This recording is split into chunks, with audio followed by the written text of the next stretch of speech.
جنت کے پتے۔ خوف کی ایک لہر نے اسے اپنے حصار میں لے لیا۔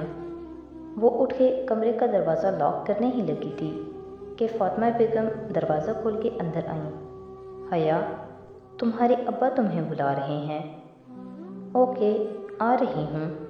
اس نے تکیے پہ رکھا دوپٹہ اٹھا کر گلے میں ڈالا، سلیپر پہنے اور باہر آئی۔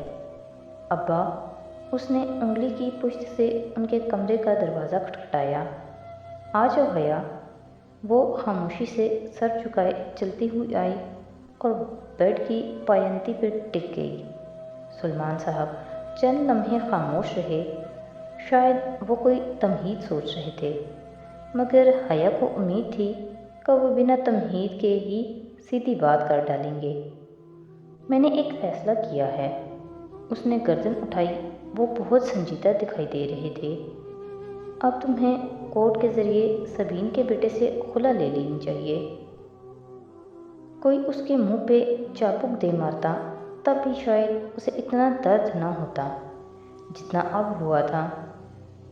میں نے وکیل سے بات کر لی ہے، عدالت کی ایک پیشی میں علیحدگی ہو جائے گی۔ جتنے بیزار وہ لوگ ہم سے ہیں، یقیناً انہیں اس بات سے بہت خوشی ہوگی۔ اس نے شوقی نگاہوں سے ماں کو دیکھا تو انہوں نے بے بسی سے شانے اچکا دیے۔ تمہارے ابا ٹھیک کہہ رہے ہیں، اور اس کے علاوہ کوئی چارہ بھی تو نہیں ہے۔ ان کے رویے سے صاف اندازہ ہوتا ہے کہ وہ اس رشتے کو رکھنا ہی نہیں چاہتے۔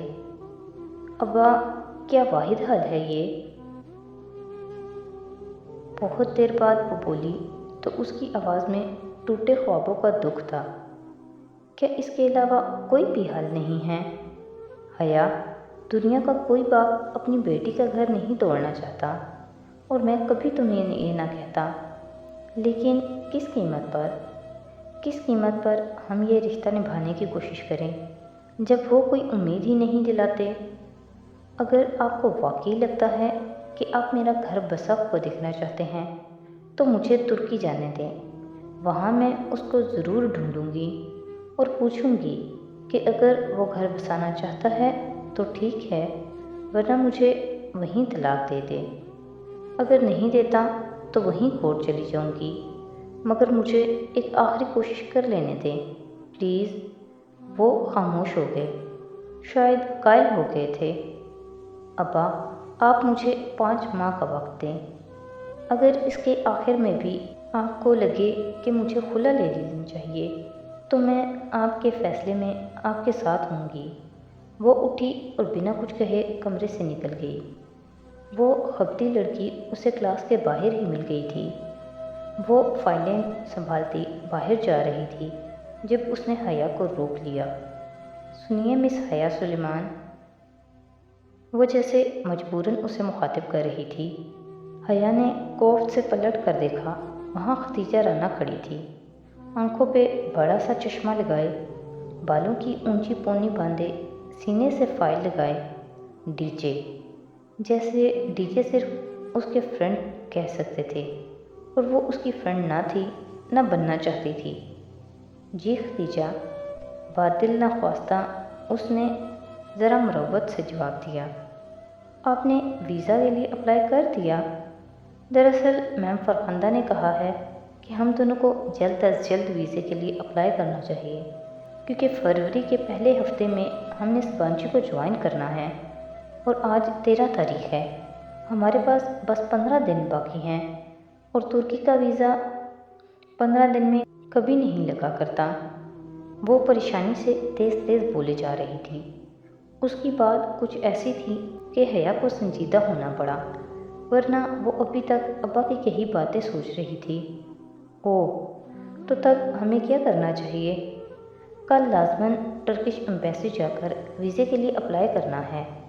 آپ کو پتہ ہے ٹرکش ایمبیسی کا ایک عجیب سا رول ہے کہ ہر روز سب سے پہلے آنے والے 15 امیدواروں کا ہی انٹرویو ہوتا ہے۔ ایمبیسی صبح 7 بجے ہی کھل جاتی ہے اور وہاں لوگوں کی لائن لگی ہوتی ہے۔ اگر ہم 1 منٹ بھی لیٹ ہوئے تو وہ ہمیں اگلے دن پہ ٹال دیں گے۔ آپ سن رہی ہیں نا؟ جی۔ اس نے غائب دماغی سے سر ہلایا۔ پتہ نہیں وہ کیا بولے جا رہی تھی۔ آپ مجھے اپنا نمبر لکھوا دیں تاکہ ہم کوآرڈینیٹ کر سکیں۔ اس نے بدلی سے اپنا نمبر لکھوا دیا۔ خدیجہ اسے اپنے فون پر نوٹ کرتی گئی۔ ٹھیک ہے، کل صبح 6:30 تک آپ ڈپلومیٹک انکلیو تک پہنچ جائیے گا، میں وہیں ہوں گی۔ اس نے اچھا کہہ کر جان چھڑانے والے انداز میں سر ہلایا۔ اور پلیز دیر مت کیجیے گا، یہ نہ ہو کہ آپ کی وجہ سے میرا بھی ویزا رہ جائے مس سلیمان۔ وہ ناک چڑھا کر یہ جتا گئی، آخر وہ بھی خدیجہ رانا ہے، کیا کمپنی ملی ہے مجھے، اف۔ وہ پیر پٹک کر آگے بڑھ گئی۔ ابا کی باتوں نے اسے اتنا ڈسٹرب کیا تھا کہ اس وقت ویزا وہ آخری چیز تھا جس کے بارے میں وہ سوچ سکتی تھی۔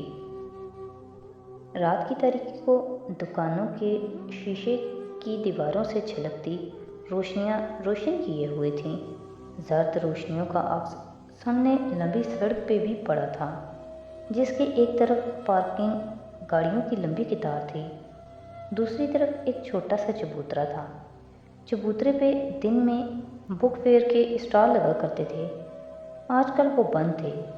یہ جنا سپر تھا اور وہ اس وقت زرد روشنیوں کے عکس سے چھلکتی سڑک پہ چل رہی تھی۔ سیاہ جیکٹ کی جیبوں میں ہاتھ ڈالے، شانوں پہ پھسلتے لمبے بال، وہ سر جھکائے خود فراموشی کے عالم میں قدم اٹھا رہی تھی۔ ابا اور اماں کی کہی گئی باتیں دل و دماغ میں گونج رہی تھیں۔ حیا سکندر، جہان سکندر کون تھا؟ اس کا منکو، کزن، شوہر، وہ شخص جس کے خواب اس نے ساری عمر دیکھے تھے۔ اتنی آسانی سے وہ کیسے اس سے دستبردار ہو جائے؟ کیا ابا اماں نہیں جانتے تھے کہ خواب اگر اپنے ہاتھوں سے توڑے جائیں تو انگلیاں بھی زخمی ہو جاتی ہیں؟ پھر کیسے وہ خود کو زخم دے؟ اگر وہ جہاں یا سبھی پھپھو کے لیے کوئی انچاہا رشتہ تھی تو بھی ان کو صفائی کا ایک موقع دیے بغیر ہی کیسے خود کو ان سے الگ کر لے؟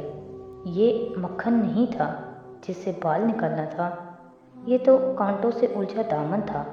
اگر کھینچ کر الگ کیا تو دامن پھٹ جائے گا، اور اگر کانٹے نکالنے کی کوشش کی تو انگلیاں زخمی ہو جائیں گی۔ مگر کیا پتہ اس کانٹوں کے پودے پہ لگا گلاب بھی کھلتا ہو، سرخ گلاب، سبز گلاب، رنگوں، خوشبوؤں اور خوابوں کے۔ وہ سیٹی کی تیز آواز تھی جس نے اسے خیالوں کے ہجوم سے نکالا۔ اس نے چونک کر سر اٹھایا۔ وہ 3 لڑکے تھے، جینز اور جیکٹس میں ملبوس۔ وہ مختلف سمتوں سے اس کی طرف آ رہے تھے، یوں کہ ہر طرف وہی تھے، گھیرا، نرغہ، تنگ دائرہ۔ جگہ قدرے سنسان تھی، خالی چبوترا تاریکی میں ڈوبا ہوا تھا، جگمگاتی روشن دکانیں ذرا دور تھیں۔ اس کا دل دھمک سے رک گیا۔ وہ تیزی سے پلٹی، مگر ادھر سے بھی انہی کا کوئی ساتھی آ رہا تھا۔ وہ مبہم آوازیں نکالتے، معنی خیز اشارے کرتے اس کے ارد گرد گھیرا تنگ کر رہے تھے۔ دبی آوازوں کا شور اس کو گھیرنے لگا تھا۔ وہ قریب آتے 2 لڑکوں کے درمیان سے تیزی سے سر جھکائے گزرنے لگی، مگر دائیں والے لڑکے نے سبک رفتاری سے اس کی کلائی کو تھام کر اپنی جانب کھینچا۔ ابھی اس کے لبوں سے چیخ بھی نہیں نکلی تھی کہ آگے بڑھنے والا خود بوکھلا کے پیچھے ہٹا۔ ٹن کی زوردار آواز کے ساتھ کسی نے اس لڑکے کے سر کے پچھلے حصے پہ کچھ مارا تھا۔ مرن جھوکے، باجی کو تنگ کرتے ہو، چھوڑوں گی نہیں میں تمہیں۔ وہ اونچی، لمبی، ہٹی کٹی سی ڈولی ہاتھ میں پکڑا فرائنگ پین گھما گھما کر ان کو مار رہی تھی۔ حیا ہکا بکا سی 2 قدم پیچھے ہوئی۔ جس کو لگا تھا وہ سر پکڑے بلبلاتا ہوا پیچھے بھاگا تھا، باقی 2 بھی ساتھ ہی دوڑے۔ ایک نے ذرا پھرتی دکھائی اور ڈولی کو لات مارنی چاہی۔ ڈولی نے اسی فرائنگ پین کو گھما کر ایسی ضرب دی کہ اس لڑکے کا گھنٹہ چیخ اٹھا، شاید ٹوٹ گیا تھا۔ کم از کم اس کی چیخ سے تو حیا کو یہی لگا تھا، اور وہ لنگڑاتا ہوا بھاگ گیا۔